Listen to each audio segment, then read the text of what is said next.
Welcome to my channel guys. तो आपण मैंने केमती अच्छा वेलकम करुँ मो चैनल को। तो मु रणजित आ गोटे भिडियो मुझे स्वागत करुँची। तो मुझे तो भल ही अच्छी। तो आपने भल थे आशा करुँची।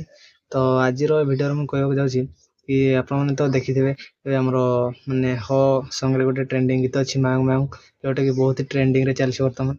मांग मांग सॉन्ग टी हूँ 50 मिलियन रू भी क्रॉस कर जाइए। मते तो मांग मांग सॉन्ग गीतटा सॉन्गटा बहुत ही भल लगे।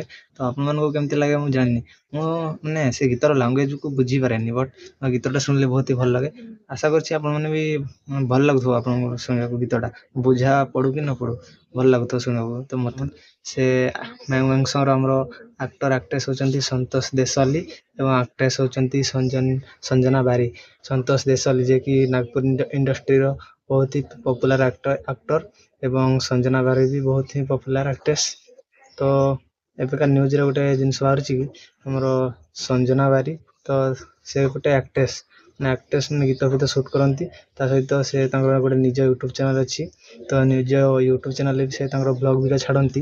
तो कथा कौन निज ब्लॉग वीडियो छाड़ती तो यूट्यूब चैनल टी डिलीट हो जाइए। तो एमती होबार रिजन तो माने यूट्यूब चैनल डिलीट होबार रिजन हूँ कॉपीराइट स्ट्राइक आसले ही यूट्यूब चैनल डिलीट हुए। तो निज ब्लॉग बनइले तो सेमती कॉपीराइट स्ट्राइक आसेनी आप तो देखिथे जानी भी थे। तो से निज ब्लॉग वीडियो छाड़ती और जहाँ गीत शूटिंग हुए से सब से शेयर करती। तो निज ब्लॉग रे केमती कॉपीराइट स्ट्राइक आसपे तो यहाँ तो मत विश्वास होनी। तो से गोटे मैंने गोटे वीडियो कहते कि चैनल को किए जड़े जाशुणी डिलीट कर देछि एवं से जानते बट से कहवाक चाहूना से निजे कहले।